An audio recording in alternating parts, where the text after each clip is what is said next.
Hey molweni sanibona. Niyaphila kusihlwa.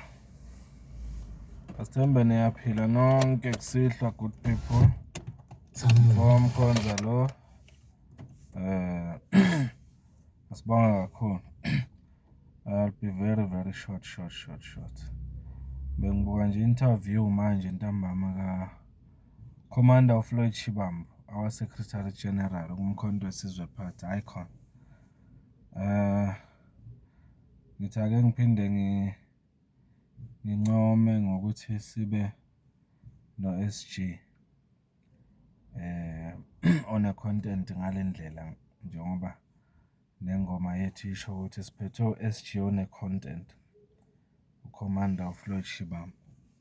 Indlela engidishe ngayo imibuzo ebuzwa ubaba uMbeje lapha ku SABC khombisile how matured he is in politics and how educated he is kwipolitiki.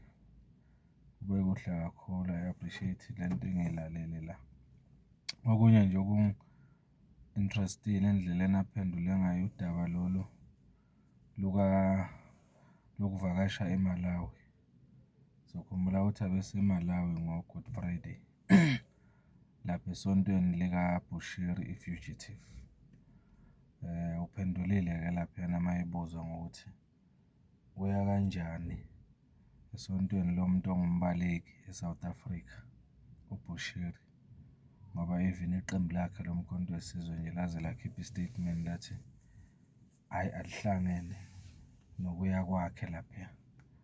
Hayi ukuveze nje kwacaca ukuthi empeleni eMalawi wayengayele ukuya esontweni noma ukuya ku-Good Friday. Kodwa wayelaphayana ukuze ayohlola noma ayobonana nabaholi bezwe baseMalawi. It was a political visit, not a pilgrimage. Lokuya ku-Good Friday njengabanye abantu. Uzuyakuveza nokuthi lapha esontweni la Bushiri wathola ukuthi kunamanye ama-South Africans ayelapha ayivakashele la sonto, ayesuke ngokukhethekile aya esontweni likaBushiri. Uthi yena cha, azange kube kanjalo, kodwa uthe mayesele eMalawi eseqedile i-meeting yakhe nabaholi bezwe laseMalawi wasuyozibonela umuntu amjwayele uShepard Bushiri, ngoba vele umjwayele bayazana kusukela kudala. Mayeyombona-ke kwase kuba ukuthi uBushiri uthi hayi ngiyesontweni manje, ungathanda yini ukuhamba mawufisa ukuya? Wathi cha, ngeke ngihlale ngingaya esontweni nangempela waye. Akaboni nje futhi nephutha lapho lokuthi aye esontweni, ngoba isonto vele ungumuntu alihambayo, uyalihamba isonto, uyaya ey'nkonzweni zikaShembe, uyaya nakwamanye amasonto, so akalibonanga iphutha.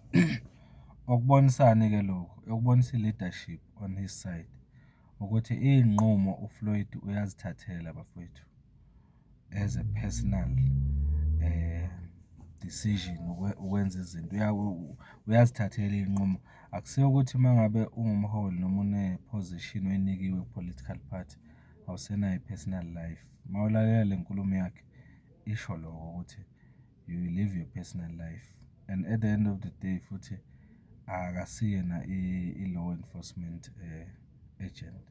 So akakuboni ukuthi kuyiphutha kuphi ukuthi angaya esontweni lo muntu ofuna ezweni, ngoba ukuba kwakhe lapha esontweni kwakungasho ukuthi kufuna ukuthi abambe uBushiri ayombopha eSouth Africa, ngoba akalona iphoyisa. At the end of the day umsebenzi wamaphoyisa ahlulwa yena amaphoyisa ukuthi ayomlanda uBushiri uma ngabe emdinga eMalawi.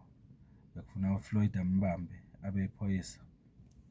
So nje into ekumele siyifunde la ku-Commander uFloyd ukuthi uCommander uFloyd is a politician who is independent. Nakuba yimember ye-MK Party, but unawo ama-independent decision awenzayo as a politician. So kufanele siku-understand lokho, kufanele ukuthi sazi ukuthi umuntu ukuba attached kwakhe kwi-organization akumenzi ukuthi bese akasayiphili impilo yakhe nama-interest wakhe. Kumele ukuthi sirespecte ukuthi usenayo i-personal life yakhe nama-decisions akhe.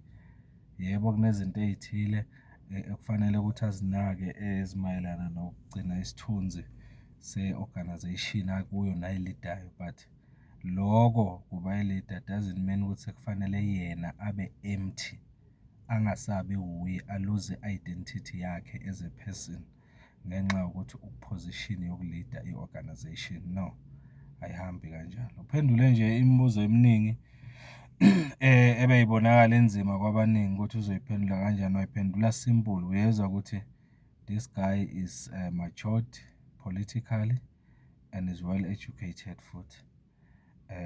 Yiloko nje esingakuncoma siyi-MK Party ukuthi sibe no-SG ofana no-Floyd Shivambu, sibe ne-leader efana no-Floyd Shivambu.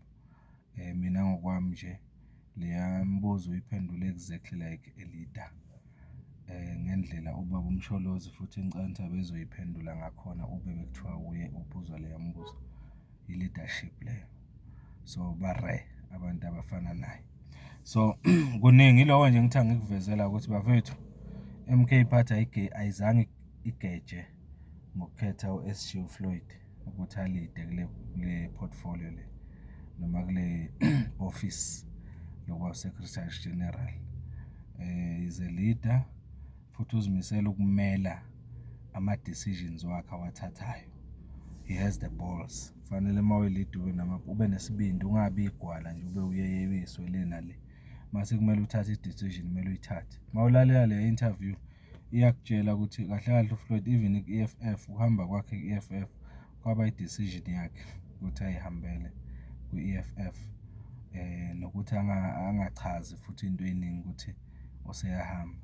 Azange abachaza ngoba i-decision wayeyimayelana naye naloko akubonayo ukuthi kufanele akudecide at the end of the day as a person. Uyakuveza nokuthi uyena owazizela kwi-MK Party akabizwanga. Uyakuveza lokho ukuthi wazizela ku-MK Party akabizwanga.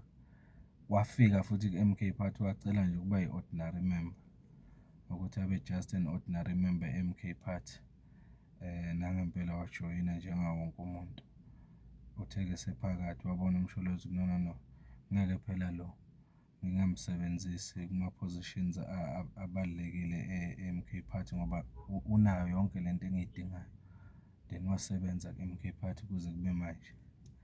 Kuningi akuchazile, ungangena uyozibukela le interview lapha ku-SABC.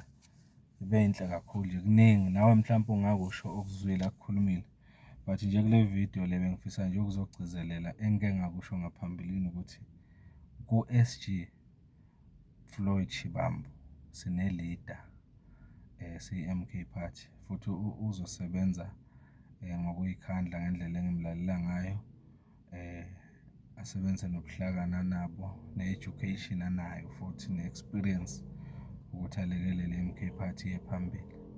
Asiqhubeke nje simthemba, simsupporta fully, kuze kube ukuthi i-MK ifika la ifuna ukufika khona.